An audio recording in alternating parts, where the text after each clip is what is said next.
તમે જે પણ થિયરીમાં હો એ છોડવાનું નથી કહેતા, પણ એમાં અંતરયાત્રાની એવી ચાવી ઉમેરી દો, એ ચાવી લગાડો એટલે તમારી ગતિ ઝડપથી થાય.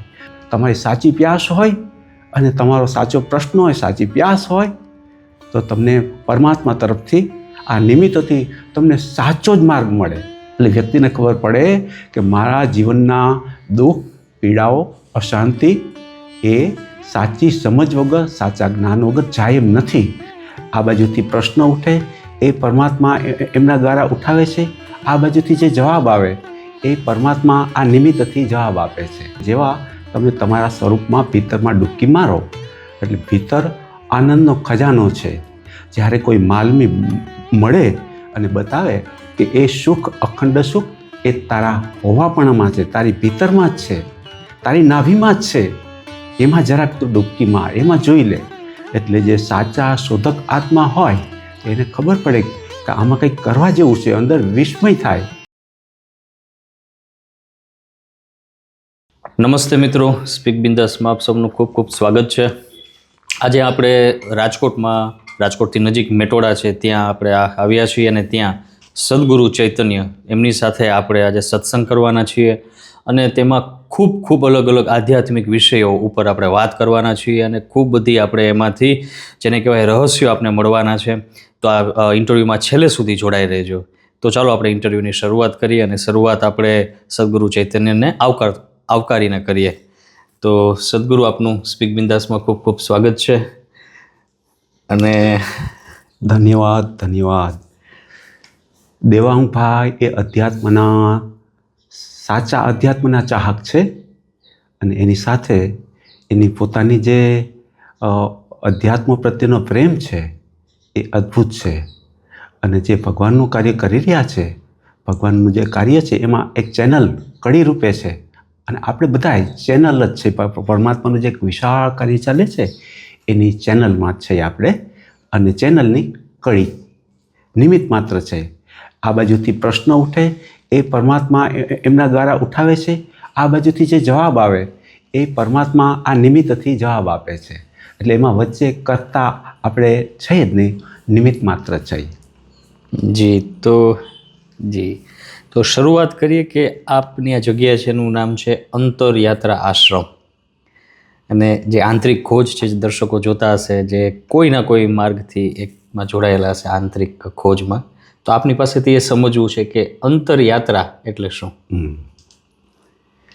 અંતરયાત્રા એટલે આ જીવ અનાદિકાળથી આ બહાર ભટકો છે સુખની શોધમાં, અને એવું સુખ જોઈએ છે અખંડ સુખ, જાય નહીં, કાયમ ટકે એવું સુખ જોઈએ છે. તો સંસારમાં તો એવું સુખ છે નહીં ક્યાંય, એમાં ક્ષણિક સુખ છે. અને એ જે સુખ છે એ સુખ પરતંત્ર છે. એ સુખને માટે બીજી વ્યક્તિ, વસ્તુ, એ યોગ્ય શરીર, આ બધા આધાર જોઈએ છે. એટલે પરતંત્ર છે સુખ. અને જ્યારે ભીતરનું જે સુખ છે એમાં બીજી વ્યક્તિ કે એનો પરતંત્રતા ન હોય. કેમ? તો કે સ્વયંનું સુખ છે. જેવા તમે તમારા સ્વરૂપમાં ભીતરમાં ડૂબકી મારો એટલે ભીતર આનંદનો ખજાનો છે.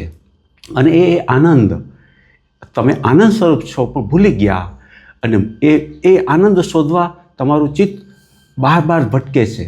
અને અનંત કાળથી આ જીવ ભટકતો ટ્રાવેલિંગ કરતો મુસાફરી કરતો અહીં સુધી આવ્યો છે સુખની શોધમાં, અખંડ સુખની શોધમાં.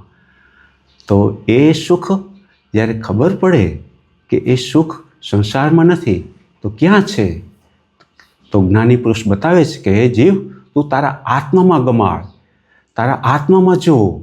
જેમ હરણની ડૂટીમાં કસ્તુરી હોય, એને સુગંધ આવતી હોય, પણ એ એવું માને સુગંધ મને બહારથી આવે છે, અને એ શોધવા આખું વન જંગલ ખૂંદી વળે છે, પણ એને એ કસ્તુરી મળતી નથી. જ્યારે કોઈ માલમી મળે અને બતાવે કે એ સુખ, અખંડ સુખ એ તારા હોવાપણામાં છે, તારી ભીતરમાં જ છે, તારી નાભીમાં જ છે, એમાં જરાક તું ડૂબકી માર, એમાં જોઈ લે.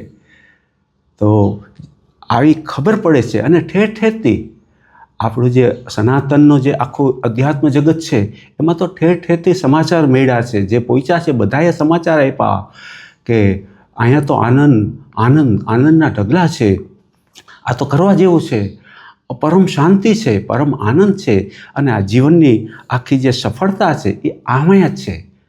તો હવે ચારે બાજુથી સમાચાર મળ્યા છે. મીરા, કૃષ્ણ, મહાવીર, બુદ્ધ, રામ, શિવ, આ બધા લોકોએ સમાચાર આપ્યા છે. અને એ અનંત સાધુ, સંતો, ભગવંતો, મુનિઓ, બુદ્ધ પુરુષો બધાએ સમાચાર આપ્યા કે અમે તો જ્યાં પહોંચ્યા છે તો અહીંયા તો લેશ માત્ર દુઃખ નથી, આઠે પર આનંદ છે. તો આવા સમાચાર મળ્યા છે. એટલે જે સાચા શોધક આત્મા હોય તો એને ખબર પડે કે આમાં કંઈક કરવા જેવું છે. અંદર વિસ્મય થાય કે ભાઈ આપણે સંસારના જીવનની અંદર ડિસ્ટર્બ થાય છે, તે એવી જ પરિસ્થિતિ આ સાધુ સંતો, ભગવંતોને, ગુરુઓને, બુદ્ધ પુરુષોને એવી જ પરિસ્થિતિ હોય છે. તો એને કેમ કાંઈ ટચ નથી કરતું? એ અસંગ કેમ રહી શકે છે? એવી કઈ ચાવી છે કે એને કંઈ અડી શકતું નથી? તો પછી જે જાણેલ વ્યક્તિ છે, જે મર્મજ્ઞ છે, જે બ્રહ્મનિષ્ઠ અને ક્ષત્રિય છે, એ બતાવે છે કે એ સ્વરૂપ તારી ભીતરમાં છે, અને તારી ભીતરમાં જો, અને તારા ભીતરની અંદર આત્મામાં જો, એમાં તો કાયમ માટે આઠે પર આનંદ છે. પણ જે સુખ અને દુઃખ એ બધું છે એ મન બુદ્ધિના ખેલ છે. અને મન બુદ્ધિ છે એ સંસારમાં જરૂરી છે, પણ એ નકારાત્મક મન બુદ્ધિ હોય તો એ ભટકાવે છે, ગેરસમજો છે એ અથડામણો કરાવે છે. અને અથડામણને કારણે આ જીવ અનંતકાળ ત્યાં ભટકે છે, દુઃખી થાય છે. અને એ દુઃખની અંદર એ દાવા નળમાં આખો સંસાર બળે છે. તો હવે તું તારા અંતરમાં જો, તું આત્મા છો, અને આત્માથી પરમાત્માની જે યાત્રા એને અંતરયાત્રા કહેવાય. તો એ અંતરયાત્રા એ દરેકની જન્મસિદ્ધ અધિકાર છે. અને કોઈ પણ વ્યક્તિને જ્યારે પરમ સુખ જોતું હોય, અંદરનું સાચું નિજાનંદ જોયું, તો એણે પોતાની ભીતરમાં ડૂબકી માર્યા વગર છૂટકો નથી. તો એ ભીતરમાં અંદર જવા માટેનો જે માર્ગ છે આને કહેવાય અંતરયાત્રા. આત્માથી પરમાત્મા સુધીની યાત્રા એ અંતરયાત્રા. જી. તો સદગુરુ, આપણે આની પહેલાં મળ્યા ત્યારે વાત થઈ હતી કે એક થિયરી હોય છે અને એ બધે કહેવાતી હોય છે, પણ જે સાધક છે, વ્યક્તિ છે, એની હજી એટલી સ્થિતિ કે લાયકાત નથી હોતી, તો એ નથી સરળતાથી સમજી શકતા અથવા તો એ માર્ગમાં ચાલી શકતા. તો આપે વાત કરી હતી કે થિયરીની સાથે એક પ્રેક્ટિકલ પદ્ધતિ પણ છે જે આપ કરાવો છો, કે જેનાથી સાધકને એક આમાં શરૂઆત થઈ શકે. તો એ પ્રેક્ટિકલ પદ્ધતિ શું છે એના વિશે તમારી પાસેથી સમજવું છે. હા. સૌ પહેલાં એક સ્પષ્ટતા કરી દઉં કે આપણે અહીં એકદમ વિશાળતા રાખી છે. વિશાળતા એ પ્રકારની કે તમે જે કંઈ ગુરુ પાસે જાઓ, કોઈ આશ્રમમાં જોડાયેલા હો, કોઈ સંત પાસે, કોઈ વિચારધારામાં, કોઈ સંપ્રદાયમાં, જ્યાં પણ જોડાયેલા હો, એ છોડવાની જરૂર નથી. કેમ? તો કે બધાની ટોચ એક જ છે. એટલે અહીંયા એવું નથી કે તું તારો ગુરુ, વિચાર, આશ્રમ, સિદ્ધાંત એ છોડી દો, એમ નથી કહેતા. પણ અહીંયા તો કામ એવું છે કે સામેનો સાધક ભગવાન એ જે કક્ષાએ, જે સ્ટેપ ઉપર છે અને એની સાચી પ્યાસ છે, તો એને એ લેવલે જઈ અને એ જ્યાં હોય ત્યાંથી ઉપર ઉઠાવવાનું કામ આપણે કરીએ છીએ. અહીંયા એ રીતે કામ ચાલે છે. એટલે એને માટે તમારો સંપ્રદાય, વિચાર, જે ગુરુ, આશ્રમ એ છોડવાના નથી. દરેક બધાના સ્ટેન્ડ ઉપર બધા જ ગુરુઓ એ બધા સાચા છે. દરેકને જે રીતે પાયમાં છે એ રીતે બધા બતાવે છે. તો એ છોડવાનું નથી. પણ જેમ એક વાહનની અંદર એક 25 કિલોમીટરની ઝડપે વાહન હાલતું હોય, પણ એની નોઝલમાં ફેરફાર કરવામાં આવે તો એ નોઝલમાં ફેરફારને કારણે એ 25ને બદલે 50 કિલોમીટર, 75 કિલોમીટર, 100 કિલોમીટરની ઝડપે હાલે છે.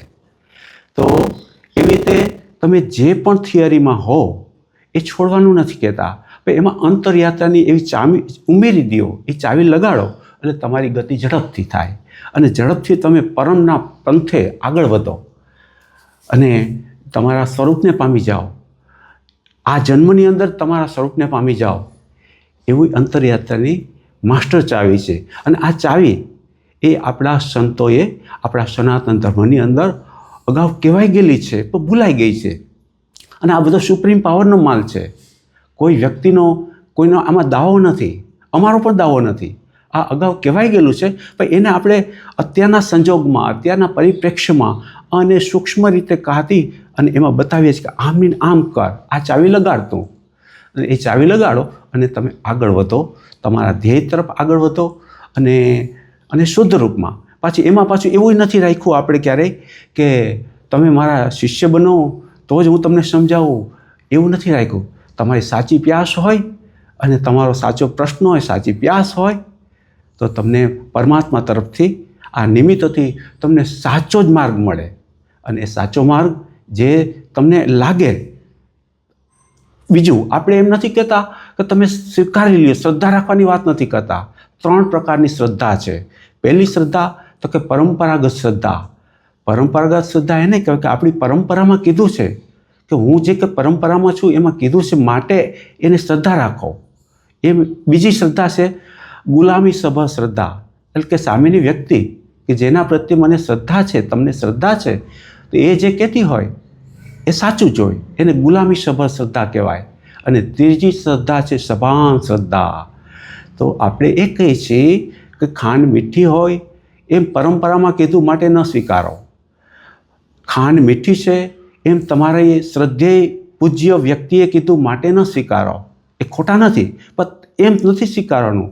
પણ એ ખાંડનો દાણો એ તમારા જીભ ઉપર મૂકી દે અને જે ટેસ્ટ આવે એને સ્વીકારો. આને કહેવાય સભાન શ્રદ્ધા. અને એ ખુદ તમારી અનુભૂતિ બની જાય પછી તો અસ્વીકારનો સવાલ જ નથી. એટલે મારી ઉપર શ્રદ્ધા રાખો એવું નથી કહેતો, પણ તમને જે બતાવવામાં આવે એને તમે પૂરેપૂરું ફોલોઅપ કરો, એ પ્રમાણે અનુસરો અને તમને જે અંદર અનુભૂતિ અહેસાસ થાય એને તમારે સ્વીકારવાનો છે.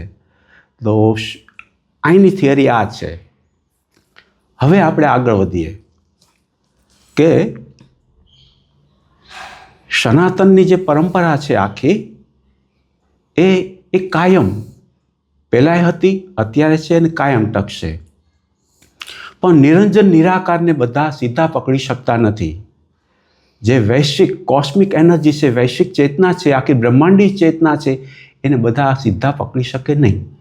તો શું કરવું? તો એને માટે સ્ટેપ આપવામાં આવ્યા છે. એ સ્ટેપ એ પ્રકારના છે કે એને માટે પહેલાં શરીર શુદ્ધિ જોઈ, મનોશુદ્ધિ જોઈ, ચિત્ત શુદ્ધિ જોઈ અને એની સાથે સાચું જ્ઞાન જોઈ. જેમ પક્ષીને ઉડવા માટે 2 પાંખ અને આંખ એ જોઈ, એવી રીતે એક બાજુ સંસાર છે, એક બાજુ અધ્યાત્મ છે. સંસારમાં રહીને થઈ શકે છે, એના માટે બાહ્ય ત્યાગની જરૂર નથી, પણ અંદરની દૃષ્ટિ બદલવાની છે. એ દૃષ્ટિ માટે શું? તો કે ભાઈ 2 પાંખ અને 1 આંખ. એટલે 2 પાંખ એટલે કે એક બાજુ વ્યવહાર છે, એક બાજુ અધ્યાત્મ છે. એ 2 પાંખ છે અને એની સાથે ગુરુગમની એ આંખ જોઈએ તો પછી સરળ થઈ જાય. અને નહીં તો જે તમે જપ, તપ, પૂજા, ધ્યાન, સમાધિ આ બધું કરી શકો, એનું પુણ્ય બને, પણ એનાથી મુક્તિ ન થાય. મુક્તિને માટે તો તમારો પ્રયત્ન અને એની સાથે ગુરુગમની આંખ એ જ્યારે મળે છે ત્યારે કામ બને છે. તો ફરી આપણો હેતુ એ છે કે તમે જે સ્ટેપ ઉપર તમારો પ્રશ્ન હોય તો એ પ્રશ્ન ઉપર આવી અને એ લેવલ, સામેવાળાને એ લેવલ જોઈ અને એને બતાવવામાં આવે તો આ રીતે કર. તો એ રીતે જ્યારે તમે અનુસરો એટલે તમારી અંદર એ ધીમે ધીમે ઉઘાડ થાય. પછી જેવી જેની ઝડપ. આમાં 2 વસ્તુ છે. ગુરુ વગર થાય એમ નથી અને ગુરુથી પણ કાંઈ થાય એમ નથી. કેમ? તો કે તમે જવું છે તમારે પૂર્વ દિશામાં અને તમે પશ્ચિમ દિશાને પૂર્વ દિશા માનીને હાલો છો તો પણ કામ ન થાય. હવે તમે પૂર્વ દિશામાં હાલો છો પણ તમને સાચું ગાઈડન્સ નથી. કેમ? તો તમને ગુરુગમ નથી, તમને જે બોધ છે ઓરિજિનલ એ નથી. એટલે તમે જે મહેનત કરો એ લેબર વર્ક થાય અને વર્ષોના વર્ષો વહી જાય, પુણ્ય બને, પણ જે અંદર જે ચમકારો થવો જોઈએ, અંદર જે જ્ઞાનનો પ્રકાશ થવો જોઈએ, એ ન થાય. એટલે ગુરુ વગર પણ ન થાય, ગુરુથી પણ ન થાય. ગુરુ કહે એ પ્રમાણે ન હાલો તો પણ ન થાય, અને ગુરુ વગર પણ ન થાય. પ્રયત્ન કરો, પણ એમાં કોઈ નિમિત્ત જોશે જ. કેટલાક લોકો પરંપરામાં એવા થયા છે તો કે એને કોઈ ગુરુ નહોતા, જેમ કે ભગવાન બુદ્ધ. પણ ભગવાન બુદ્ધ પોતે પણ કહે છે કે હું એક સમયે સામાન્ય માણસ હતો, અને હું ફરતો એક જગ્યાએ જઈ ચડ્યા, અને ત્યાં એક સંત હતા, જાગૃત સંત હતા, અને એની દૃષ્ટિ મારી ઉપર પડી. અને એ દૃષ્ટિ પડી તો એ દૃષ્ટિનું જે આ કેટલા ભાવ પછી એ દૃષ્ટિનું જે ફળ છે અત્યારે અંદર ઉગી રહ્યું છે. તો અત્યારે જે કંઈ છે એ એની કૃપાનું પરિણામ છે. કૃષ્ણમૂર્તિ વિશે પણ લોકો કહે છે કે એને કોઈ ગુરુ નહોતા. હકીકત એ છે, કૃષ્ણમૂર્તિનું જે બચપન હતું એ એના હિમાલયના સિદ્ધ સંતો પાસે લઈ ગયા. કુથુમી, હેલેમી એવા સિદ્ધ સંતોની પાસે, એનલાઇટન સંતોની પાસે લઈ ગયા હતા, અને એમની કૃપા દ્રષ્ટિ એમની પર પડી હતી, એમનો કૃપા મળી. પછી કહેવામાં આવે છે કે એના કોઈ ગુરુ નહોતા, પણ એ ક્યાં બીજા પ્રકારે. અને ગુરુ એ કોઈ વ્યક્તિ નથી. અંદરની જ્યારે સાચી પ્યાસ જાગે ને તે ક્યારે કોઈને કોઈ બતાવનાર મળે જ. કેમ કે ગુરુ તત્વની તાકાત એવી છે. ગુરુ તત્વ એવું છે, ગુરુ કોઈ શરીર નથી, અશરીરી છે. પણ એ જોવાની આંખ તમને જ્યારે મળે ત્યારે ખબર પડે કે ગુરુ અશરીરી છે. પણ એ પહેલાં તો કે ગુરુની જે સશરીરી હાજરી છે એ મહત્ત્વની છે. એટલે એ માટે એ ગુરુની જરૂર છે. અને ગુરુની અંદર જેણે પોતાના હોવાપણાને પામ્યું છે, અને એનો જે મર્મ એ પોતે જાણે છે અને બીજાને જણાવી શકે છે, એવી જેની ક્ષમતા છે, તો એને સદગુરુ કહેવાય. કે જે સતને પામ્યા છે અને એ અનુભવ કરાવી શકે. અને એ જે અનુભવ કરાવી શકે તો એના આજ્ઞા પ્રમાણે આધીન રહી અને જ્યારે તમે ચાલો છો ત્યારે તમારી અંદર એ ક્રાંતિ આવે. ખાલી બૌદ્ધિક નહીં, એની સાથે તમારી અંદર ભીતરની ક્રાંતિ આવે, અંદરથી બદલાટ થવા માંડે. તમારા જીવનની પળની અંદર તમે જે કુટુંબમાં જીવતા હો, જે પરિવારમાં જીવતા હો, એની અંદરના લોકો કે આની અંદર બદલાવ આવ્યો. એ નજીકના કુટુંબી લોકોની અંદર ઇફેક્ટ પડે કે આમાં બદલાવ આવ્યો, પહેલાંમાં અને અત્યારે બદલાવ આવ્યો. ઘણા બધા સાધકો છે કે જે આવતા પહેલાં એના કુટુંબીઓ એને જે રીતે જોતા હતા, પછી તો કે એના ફેરફાર થયો તો બધાએ નોંધ લીધી. આમ કેમ થયું? તો કે ભાઈ એની અંદર બદલાહટ આવી, પ્રેક્ટિકલ એ જીવનની પળમાં એપ્લાય કર્યું. એટલે આ જ્યારે એપ્લાય કરવામાં આવે છે ત્યારે અંદરથી બદલાહટ થાય છે, અંદરથી રૂપાંતરણ થાય છે. તો એને માટે તમારો પ્રયત્ન, સાધક એ પ્રયત્ન છે, અને એની સાથે ગુરુની કૃપા, ગુરુ જ્ઞાન, ગુરુ આજ્ઞાનું પાલન. તો આ બધું એ સહાયક થાય છે. એટલે ગુરુ એ જરૂરી છે. પછી એ શરીરી હોય, અશરીરી હોય. ગુરુ શરીરી હોય, અશરીરી હોય, જેવી જેની ક્ષમતા. એટલે એક કે બીજા પ્રકારે ગુરુની જરૂર છે ને છે. ગુરુ એટલે જેની પાસેથી આપણે શીખવા માગો, જે શીખવા માગે છે, જેની પાસે શીખવા માગો એ ગુરુ, અને જે શીખવા માગે છે, ઉત્સુક છે, એ શિષ્ય. એટલે પ્રાથમિક રીતે આ છે. પણ પછી જ્યારે આગળ વધ્યા પછી તો એ ભેદ નીકળી જાય છે. પણ પ્રાથમિક રીતે રસ્તો ક્યાંય ભૂલી ગયા હોય તો આપણે કોઈને પૂછીએ છીએ કે મારે ફલાણી જગ્યાએ જવું છે, એટલે કોઈ રસ્તો બતાવે તો એ ગુરુ. એવી રીતે જેમ એકલવ્યના ગુરુ હતા, એને બોધ લીધો. ગુરુ દત્તાત્રેય, તો એને વિવિધ રીતેથી બોધપાઠ લીધો, ગુણ ગ્રહી થયા, તે ગુરુ. પણ જે પછી સ્વરૂપનું ભાન બોધ કરાવે, એમાં સ્થિર કરી દે, એ સદગુરુ. તો આ રીતે અંતરયાત્રામાં એ પ્યાસ હોય તો પહેલાં પ્યાસ જોઈ, અને પ્યાસ હોય તો કૃષ્ણ હાજર છે, પણ અર્જુન બનીને આવો, તો માન મૂકીને આવો મેદાનમાં. તો જરૂર એ છે અંદરની પ્યાસ કેટલી છે, ગરજ છે કે નહીં. જેમ સંસારની ભૌતિક વસ્તુઓની ગરજ છે તો એની પાછળ પ્રયત્ન કરે છે, દિવસ રાત માણસ પ્રયત્ન કરે છે. તો આ તો પરમ છે, એટલે વ્યક્તિને ખબર પડે કે મારા જીવનના દુઃખ, પીડાઓ, અશાંતિ એ સાચી સમજ વગર, સાચા જ્ઞાન વગર જાય એમ નથી. તો આના વગર છૂટકો નથી નથી નથી. તો આવી ગરજ અંદર તીખી તમન્ના તાલાવેલી જાગે, પ્યાસ જાગે, તો પછી એને માટે પરમાત્માનું દ્વાર ખુલ્લું છે. જી, એટલે ખાસ વાત પ્રેક્ટિકલ સાધનાની હતી, એટલે એ ખાસ અહીંયા રૂબરૂ આવી અને એ સાધના કરાવતા હોય છે. અને અગેન વાત એમાં જે છે એ પ્યાસની વાત છે, સદગુરુ ચૈતન્યજીએ કીધું.